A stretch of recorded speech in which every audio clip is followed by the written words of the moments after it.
Events like this are made possible by people like you. Donate today at inclusion.ca/donate. My name is Matricia Bauer, and I'm a local knowledge keeper from Jasper, Alberta, Canada. And it's my pleasure to be here today and open up the 6 Degrees Global Online Community. What an honor to acknowledge the land of Canada and Turtle Island on behalf of the 11 treaties signed by the First Nations people of Canada, the proud Métis, and the Inuit of the North. In our language, Kataskinauna and Kataskiuma means our land, and this is your land. And I'd like to sing a song. It's called Osini, and Osini means the rock, and the biggest rock that we have is the Mother Earth. And this is a song that was written by my daughter Mackenzie, and I'd like to share that with you right now.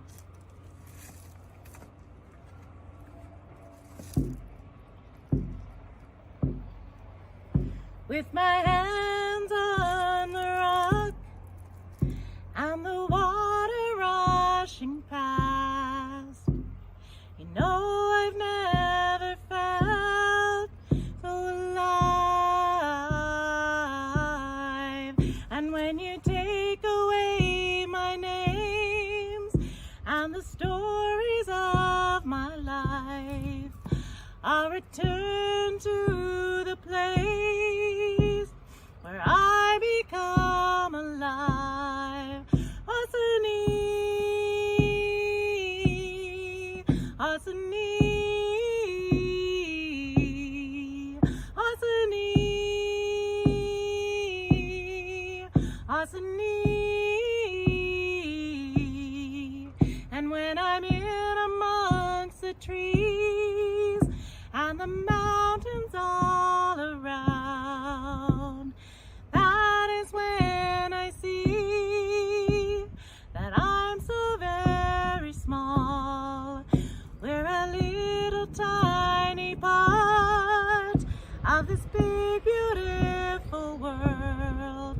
And when you strip all of us down, we're standing on equal ground.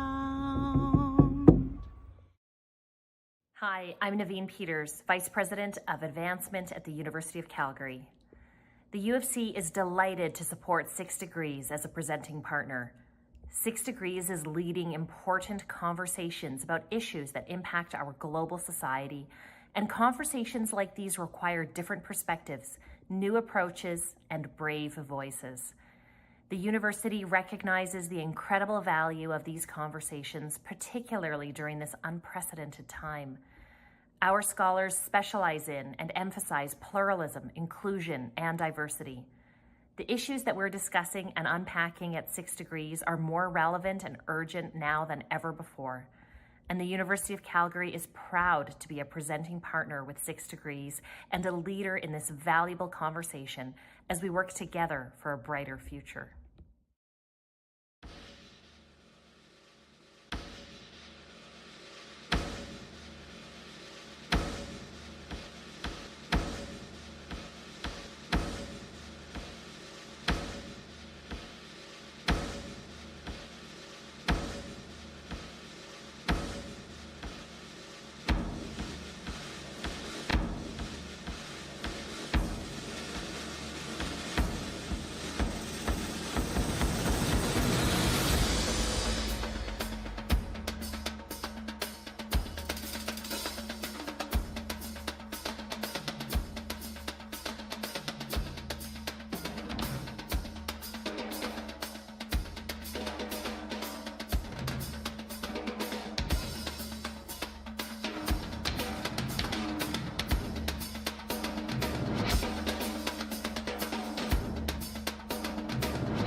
So, why a LaFontaine-Baldwin lecture series? Well, in 1840, they founded a new style pro-democracy movement based on inclusion, egalitarianism, nonviolent methods, and nonviolent resistance.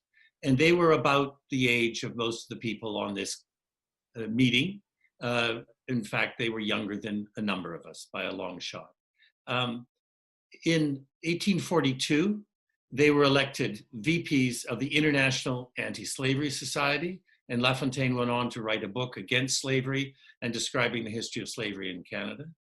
In 1848, in March, right at the beginning of the European Democratic Spring, they won an election and came to power.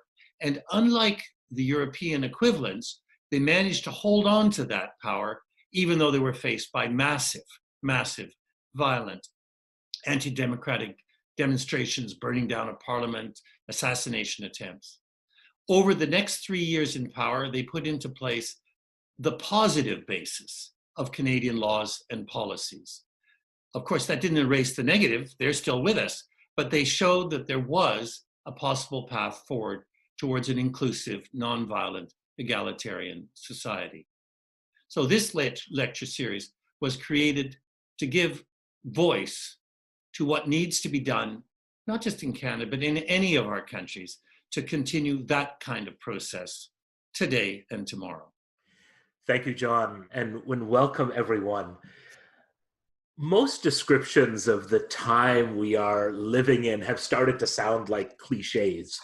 We say we are passing through an unprecedented, extraordinary, astonishing period of human history. Those words actually fall short. This time of pandemic has shown us the consequences of the climate emergency, the wealth gap, racial division, and the failure of politics in sharp relief. We all know the crisis is real. At 6 degrees, we try to rise above cliches. We try to engage in conversations that challenge us, but also direct our energies to make a difference. Above all, we have hope that we can find some ways of making our society more just, more inclusive, and more democratic. A few weeks ago, the 18th LaFontaine-Baldwin lecture brought together 9 past lecturers to address some fundamentally difficult questions. What has the pandemic revealed about the divide between winners and losers, insiders and outsiders? And what will it take to emerge from these crises as more just and inclusive societies? The lecturers gave us a lot to think about. They had the courage to disagree, and they left us with a burst of ideas. Today, we return to these questions and we take up the discussion again. We are ready to push the conversation forward, and we've gathered 15 remarkable change makers from around the world: activists, organizers, writers, artists, thinkers, and scholars, and we've thrown them a challenge. What are they doing to tackle the crisis? What ideas and initiatives are driving their creativity and their energy? Where do we find the dynamic and bold ideas and solutions we're looking for? I'm your host, journalist and educator, Abdurrahman Malik, and over the next hour, we are going to try to answer these questions. And where I'd love to begin the conversation is for us to really think about what our 9 lecturers at the LaFontaine-Baldwin lecture a few weeks ago. What were the ideas that they engaged in that stuck with you, that made sense to you, or that perhaps challenged you? Renata, I wonder if we can come to you first on this. Yeah, I will challenge everybody probably with the fact we are somehow not the 1%, but we are in the 10% of privileged population, and we have to come to terms with that, and we have to be aware of that. We witness and we are witnessing as this crisis unfolds terrible inequalities, and somehow this situation made us aware of how privileged we are, and with privilege we need to become aware of our responsibility on this. Yeah, so you've played a role in government, and you've played a role in civil society, and hearing what Renata is saying, it's certainly resonating with me. Our positionality matters so much. How do you view this year's LaFontaine-Baldwin lectures conversation? Yeah, I think what was striking for me from that conversation was the restating of the foregone conclusion that we all I believe, agree on now, that this pandemic has really laid bare the fault lines in our society.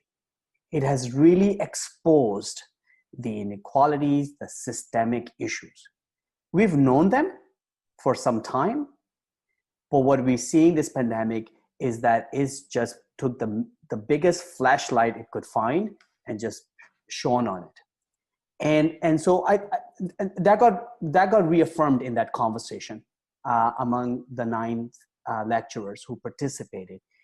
The question, I think, for all of us is, now that we know this, and we've known this for a while, but now that the wound is so out in the open as a result of this pandemic, and we are trying to build this new normal, is the new normal going to look like the old normal?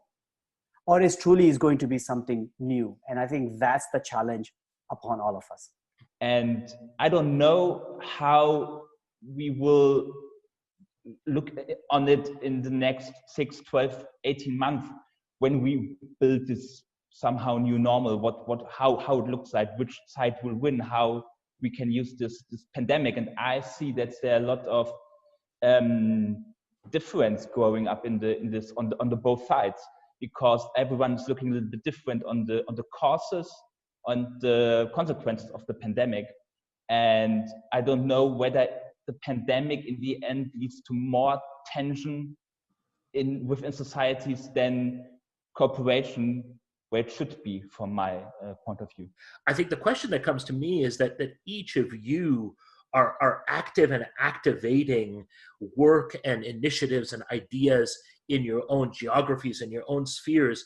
And I want to ask you, what do you think is the single most important thing that you've learned from this moment of crisis, this pandemic, whether those are learnings about society or yourselves? And Mariko, I'd love to start with you with that question, because I know that the work that you do is supporting cutting edge research, is going into the field of the humanities and facilitating those who are asking some of these questions and trying to answer them. So in a way, you have a bit of an eagle-eye view of sort of the landscape of ideas, and we want to pick your brains on that. I think it raised real questions for us, or for me, about the structure and infrastructure of society. Those things were visible before, but the depth and pervasiveness and the intensity of the depth and pervasiveness, I think, is something that has been revealed in a public-facing way, as opposed to, let's say, a scholar-facing way or an institutional-facing way, that we in the United States certainly have not yet really thought through what that means about everything from public policy to community, and how we think about what we mean when we say community, what we mean when we say included, and what we mean when we say equity. Because those things, we toss them around, frankly, but getting deeper into what they mean and what that means about the kinds of institutional change that's really required of us. Nicola, I want to pick that up because I know in your work, you work with institutions and you work in your city around not just social inclusion, but around projects of social change. Does what Mariko says resonate with you? And I guess from your positionality, what are you taking away from this pandemic moment right now in terms of your work and your innovation and creativity? One thing this pandemic has reminded me of is the crucial importance of big systemic decisions and institutions. It was obvious, for instance, how much of a difference a public healthcare system made in the health outcomes of citizens, and in general for a society to be resilient.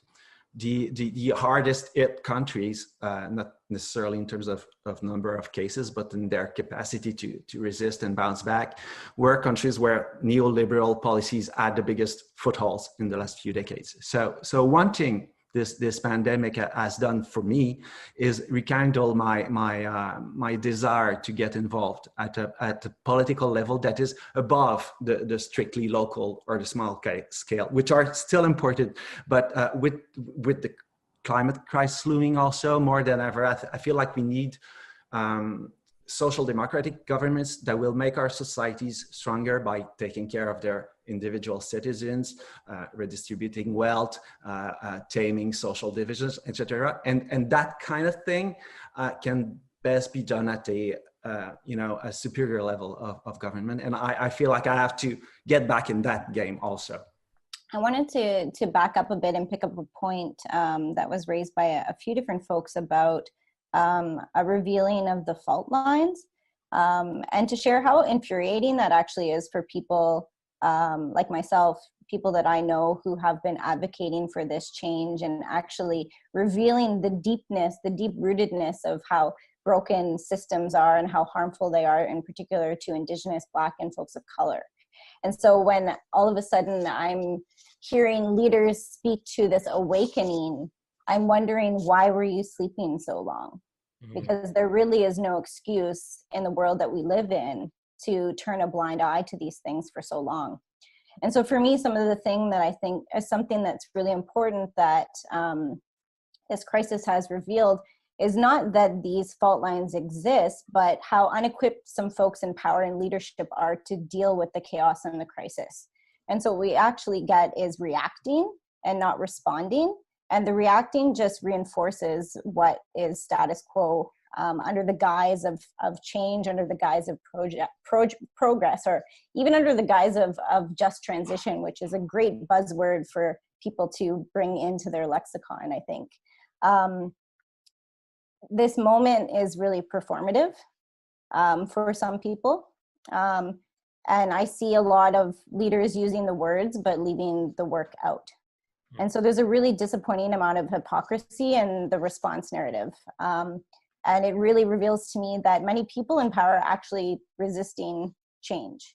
And there's an ability to position change while also actually creating more of the same. And it's a devious sort of situation, I think, that we're in and that we need to be very much attuned to. And for me, the world cannot be reimagined without us being relentless about centering people who are most impacted by the brutality of the systems. And these are systems that have been built from the beginning to create dispossession of folks like Indigenous peoples, Black folks.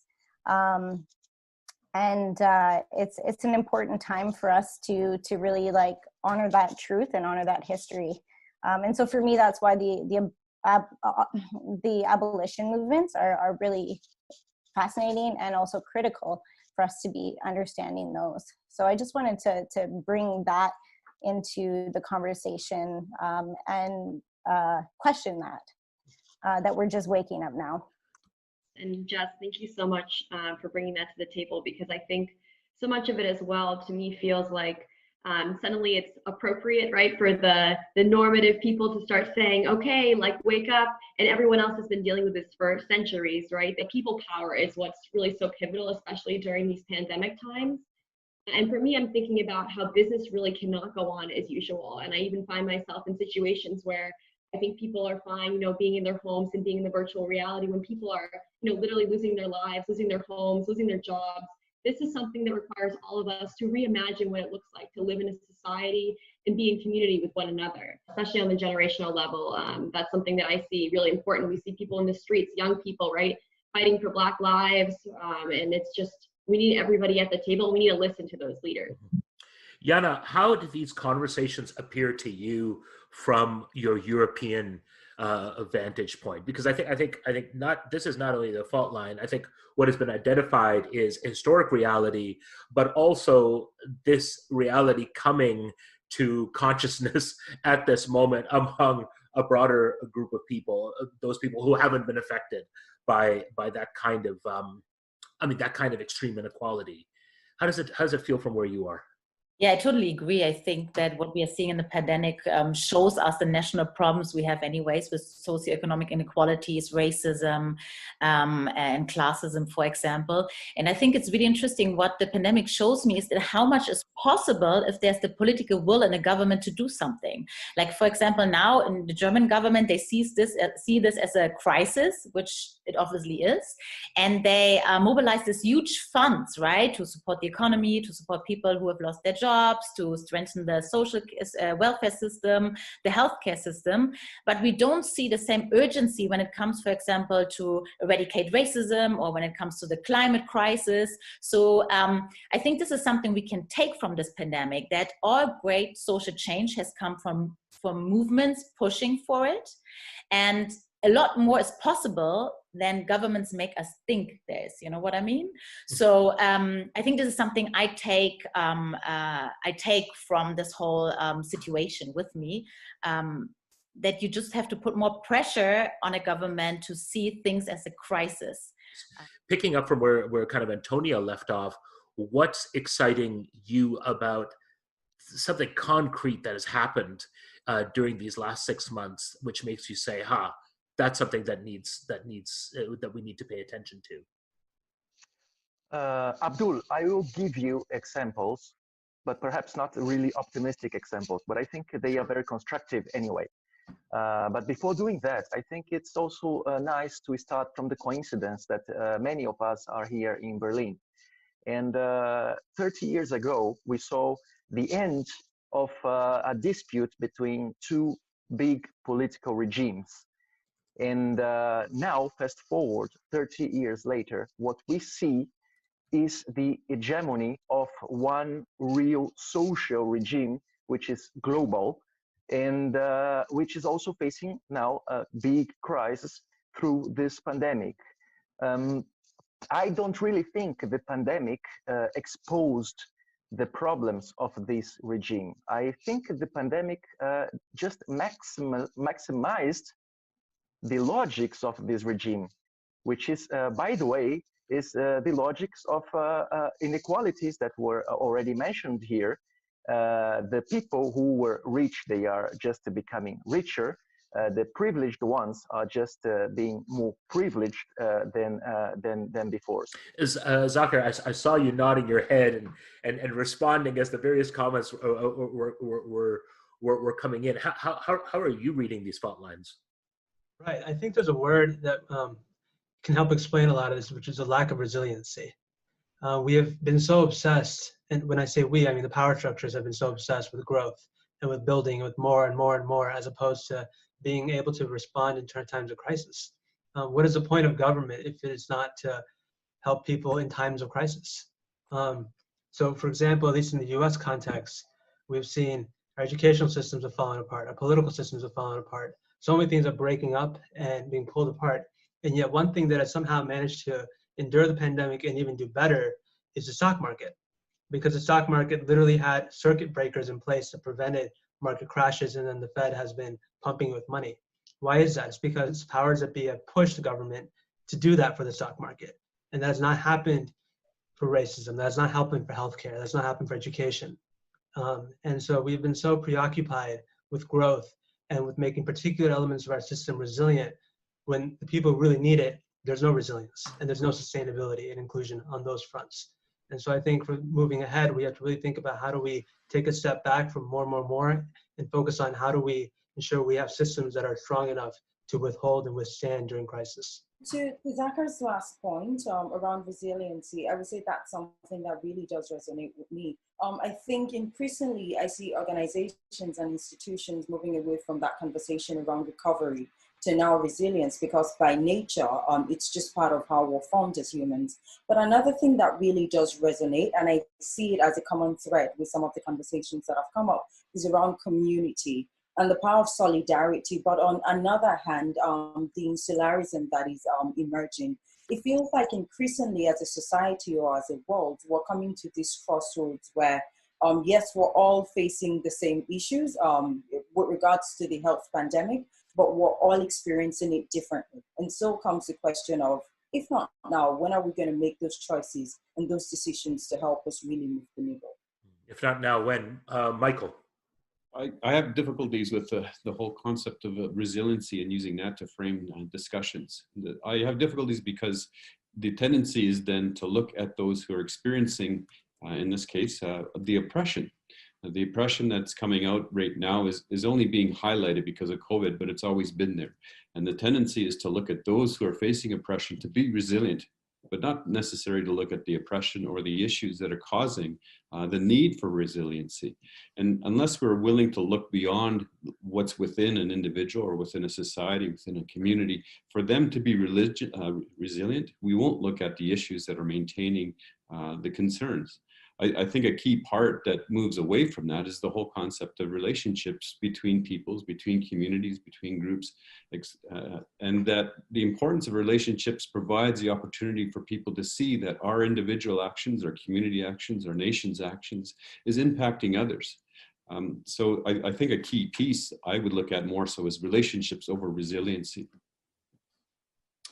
I mean, that's a fascinating framing, Michael, and I think it in some ways brings us back to the beginning of the thread of this particular conversation, Jess, which was your intervention around what do we see and what do we don't see, and I'd love to hear your response to this really kind of powerful juxtaposition of relationship and resiliency. Yeah, I love that because to me, I think that the idea of resiliency is something that is from the context of an Indigenous person, it's sort of like forced on us based on what has happened to us, but it erases all of the resilient practices that we have in community, which includes things like our relationships and our kinships. And so I think that the resiliency of community rather than the resiliency of systems is where the focus and the attention needs to go to. As Adrienne Brown says, you know, what we pay attention to grows, and that there's so much growth in that community work right now that is really beautiful and powerful because of relationship. And so I see all of this new information, new practices and new structures that are actually presenting themselves through the work of grassroots. And in particular through the movement for Black lives. And for me, we need to pay attention to that gift of knowledge. We need to respond together to the movement moments that present themselves by seeing and honoring how movement has been responding to the needs of community. We have seen very vividly in this moment that what preceded this moment in so many ways was a gross failure of imagination. Yana, you mentioned the need to rethink the way that we pressure governments, but it's also rethinking, and I absolutely agree with that. And crisis is one way to do that. The other way to do that is or an additional way to do that is to appeal to our imaginative capacity. People have said this moment requires the full force of our imagination. And I believe that that's true. In fact, the full force of our moral imagination. But we need to dig into what that means. And not just putting it on the website, but what does that mean in the doing, right? What does that mean in the work? What does that mean about who we're centering, who we're listening to, and how we reflect on our own complicity and our own comfort, frankly, with the systems as they are, with our own privilege in the systems as they are. And how do we then think about how to disrupt them? And what kind of moral courage and moral imagination does that take to do? And I particularly where Americo left us there about this kind of crisis of imagination. How do you view that crisis, John, and how do we pivot from there? I've actually been thrilled with the way this conversation is going.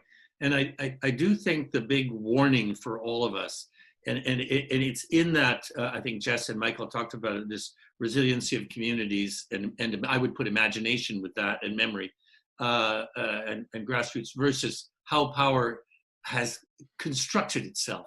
And over the last half century, I'm not saying it was wonderful before, but over the last half century, really Western governments in particular have become increasingly structured, not simply around ideology and money and markets, but more fundamentally around a utilitarian way of doing things. And that's been a big protection for power. And that, of course, has driven imagination out. You are not rewarded in large organizations or in power for imagination. And it's getting imagination as one of the key tools of how do you make society function. Getting imagination back into the core of it is absolutely key. And I just give you a tiny example.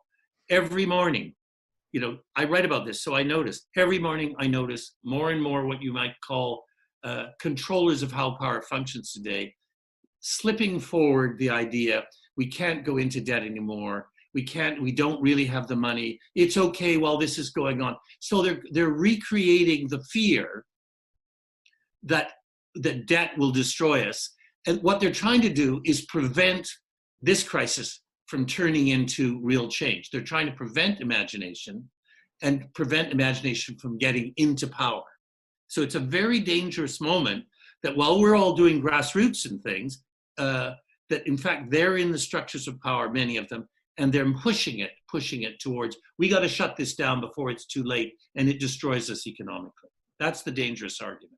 Michael, I'm gonna come to you because I know you wanted to kind of weigh in on this discussion around imagination and the exclusion of the imagination. One of the things that's happening right now is that people are based in fear. That the virus that as it currently is has raised people's levels of fear to touch those people who are in positions of making to exercise power to make decisions that's impacting many people. I would suggest that imagination and matters of fear don't fit well with one another. And the reason I say that is that in the societies that we see, those in positions of power are trying to maintain the structures as they are so that they can maintain particular positions, abilities to exercise their power, abilities to earn money.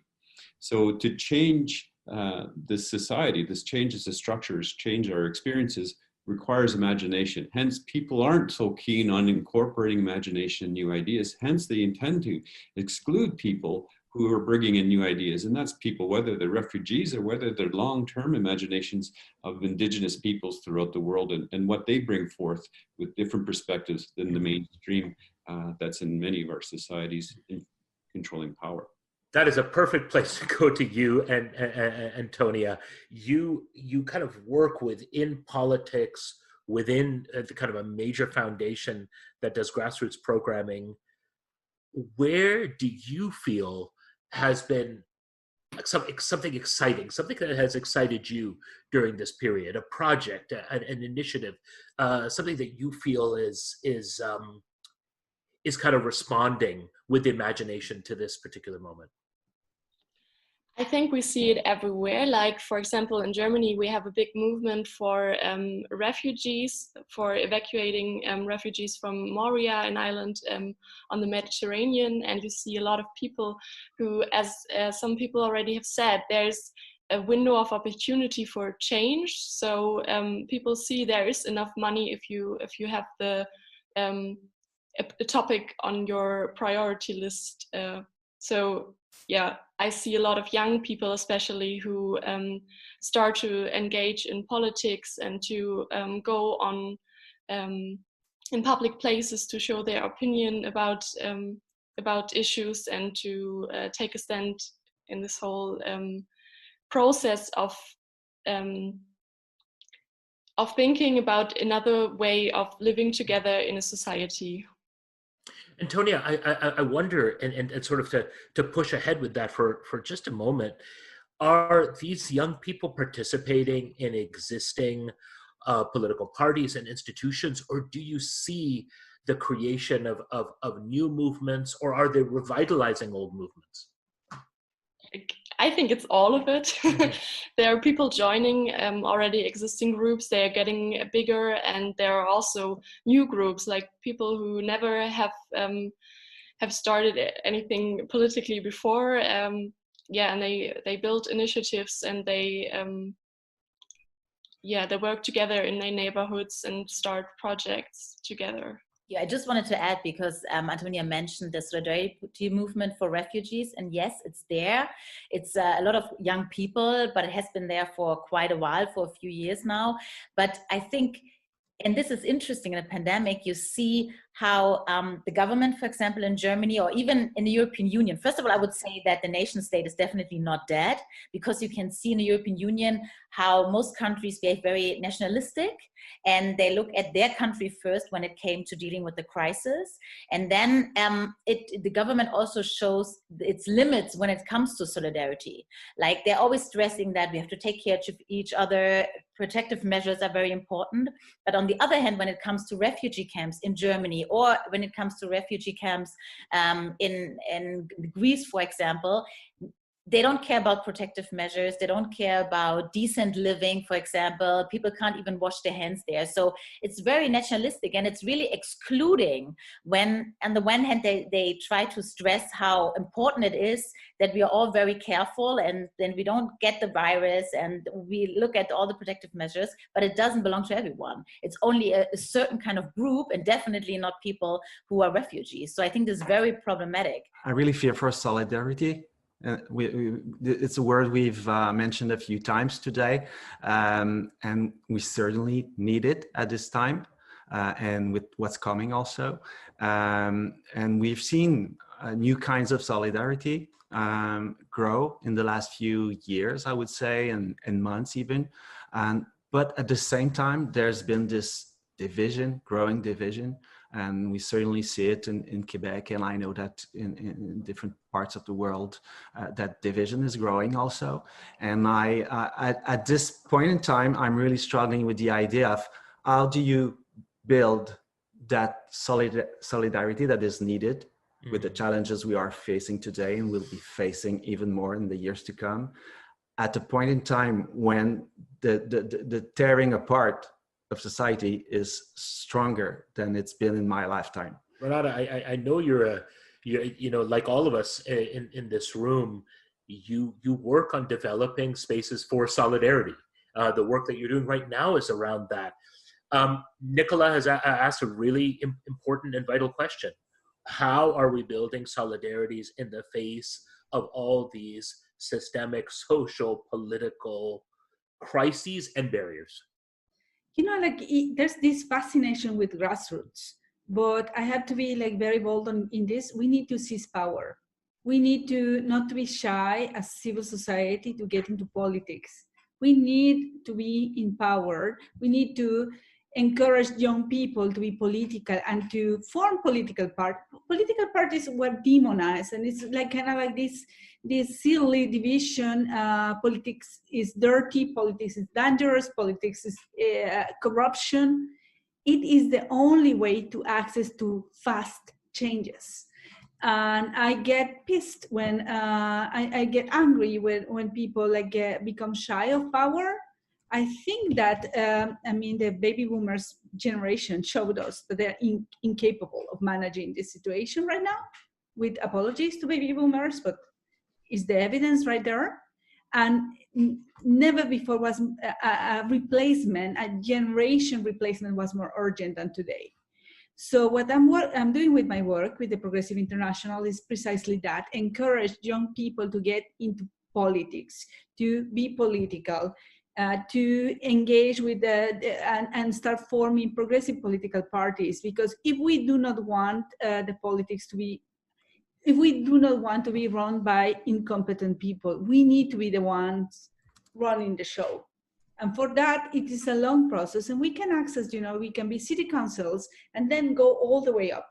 Or we can just go get the shortcut and go for all and everything.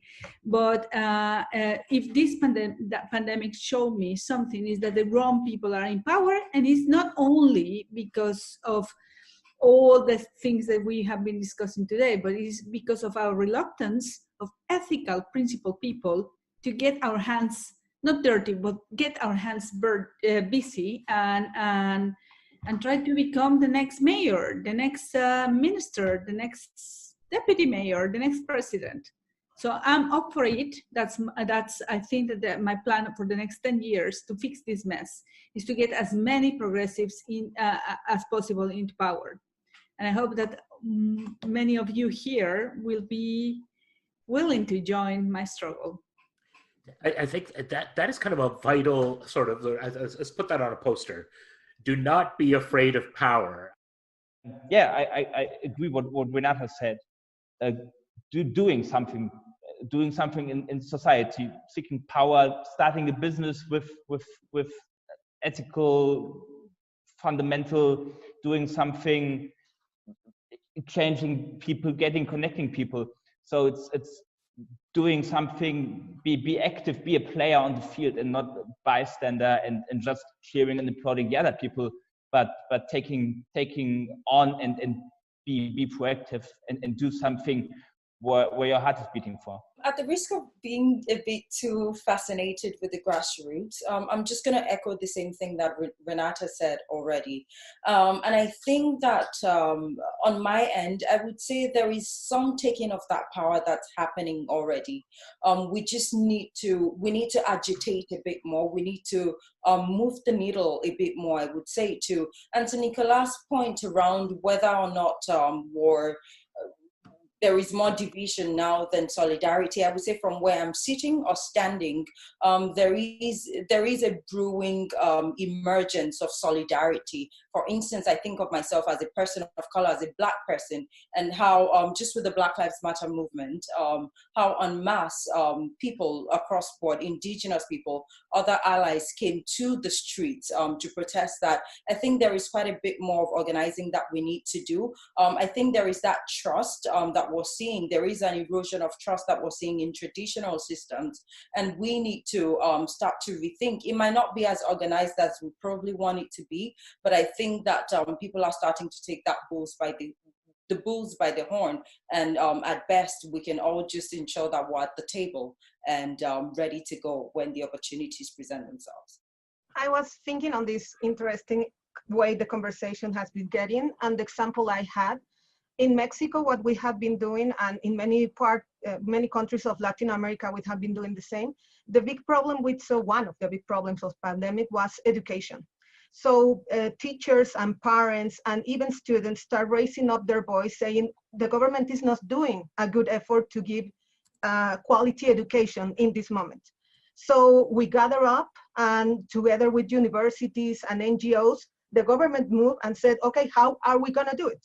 And they put education on TV. So I think it's an example on how politics can be made in the practice, no? How can we change, no? And I know that it's been done in Bolivia and in Ecuador and in Argentina, and we are now sharing like never before strategies, no? And ways to really get a really good education in this reality that we have now, and that is the way that we can do it.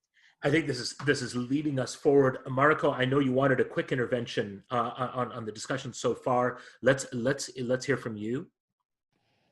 I want to lift up what Renata and others have said about power and reinforce that power is not only present in political systems, power is present in all kinds of institutions and systems. So the institution that you're in, there are opportunities to think about its relationship to power, your relationship to power, the power dynamics within that organization or institution, and think about whether they are the ones you want. Not just the ones you want to hold or don't want to hold, but whether they are the dynamics that you want to see. Because the logic of the institution or the organization will drive things in a certain direction. And so is there something in there that you want to disrupt or rethink? And also when you're in the position of power, thinking about which of the logics of that position or institution you want to take on and take in, to the point that was made earlier about all of the things that we say we can't do, right? All of the things that we say are impossible. Hold on to the things that you think ought to be possible, and try to maneuver and use your power within the organization to make them possible. That's the real exercise of power. Yasser, you've been someone who's been very close to and part of political power. How are you feeling about this question of power, the use of it, the disruption of it? I agree with all the points being made. Running for office is important because that's where the power is, and you can make change. Power that exists in other fora where you can make change. Here's the caution. Here's the warning. With power comes a lot of pressure to defend the status quo, because that's how you maintain power. And with power also comes after a while, because you become part, of the power structure to maintain power, and therefore you become defenders of status quo. How do we resist that temptation to continue to challenge the status quo so that we can continue to affect change is something we also have to remember.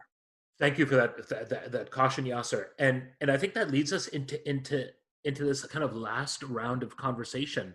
And I'm going to go to you, Antonia. You know, I'm going to wake up tomorrow. Our audience is going to wake up tomorrow. Our hearts, our minds, our spirits are going to be buzzing with some of the big and difficult questions that we've asked today. What should we be doing tomorrow to see the kind of change that we want to see in the world at this time of crisis? I hope that everyone wakes up with a big enthusiasm to raise their own voice and to do this like in this various ways that were already mentioned in this conversation. Like it doesn't matter if you go in an already existing group or you just initiate a group yourself. It's just important that you raise your voice and that you look for other people who share the same values and goals as you do, and then you'll find a way. And of course, parties are one way, and a way that that you can be influential, especially in political systems, like for example we have in Germany. So I would always encourage all the people in the audience to join a party or other political group tomorrow. Well, it's not an easy answer, but definitely organize. I don't necessarily think you have to go to a political party or seize political power. But like I said, I think social change has come from people's movements, putting pressure on political parties. So I think this is very important. And also you have to kind of change the agenda.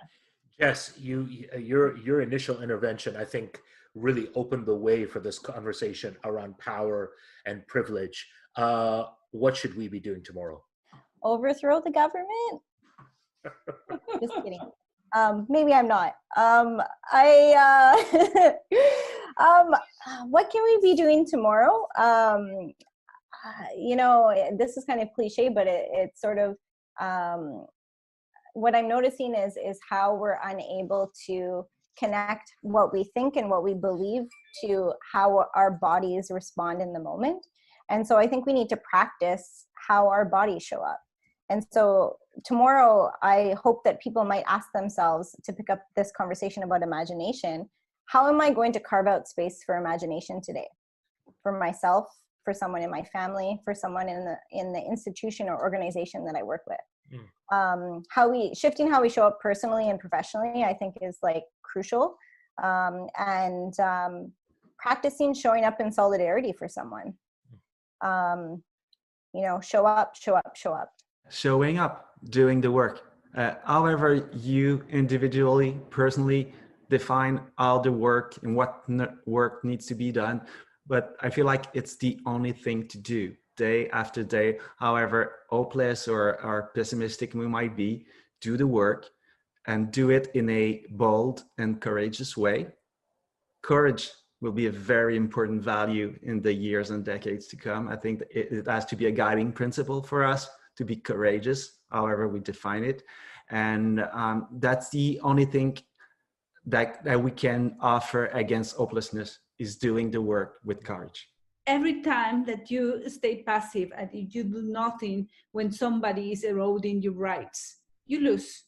And it took generations to get the rights that we enjoy today. And our duty is to advance our rights, not to lose them and to erode them for the next generation. It's not only about us, it is about those coming after us.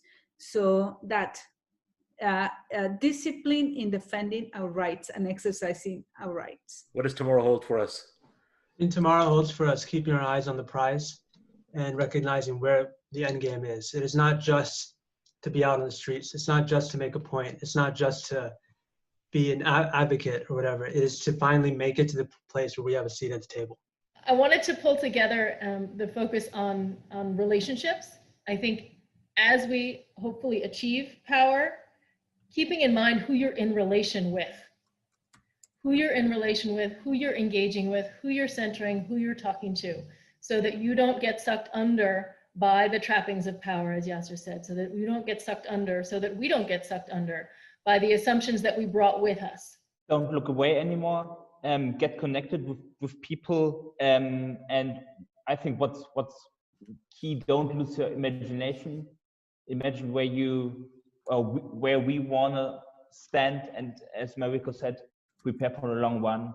It's more a marathon than a 100-meter sprint. I would say be uncomfortable in all the situations. You know, there's such a need right now to listen and to learn from other people.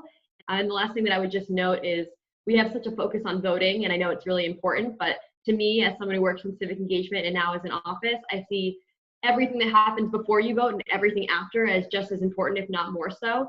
So making sure that even if you go to vote, right, you're being really attentive to what your leaders are doing and you're bringing other folks with you to the table, because that's where real change will happen. Yeah, I'll just start from I'll take it back to where I started from, which is the question around, if not now, when? Whatever direction you feel like your life should be going, whether it's holding power, whether it's supporting power, whether it's pushing against the status quo, now is the best time to make that move. So make that move right now and find your tribe, find your allies as you move along. It is a matter of power. We need to understand that power is not only the ability to decide for myself, but also the ability to spread these decisions that affect other people. We have a huge challenge in produce credibility for institutions. So I completely agree with my colleagues. Power has to be converted into credibility. That's the only way to shape good behavior collectively for our communities. First, there is no one answer. There's going to be multiple ways of going forth.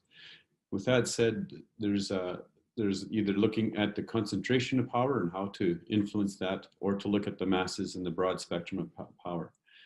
Coming from the perspective of looking at the broad spectrum of power, then I would suggest listen, relate, share, and lead from behind.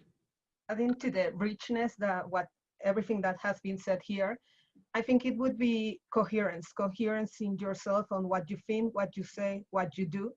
And it doesn't matter if it's in a political party, as Antonia says, as it's being sustainable, as Jaina says, but feeling that you are the one and that you are true to yourself, and find your tribe, but don't forget to listen to the others that don't think like you, because that's part of growth. We have to build an inclusive society. In order to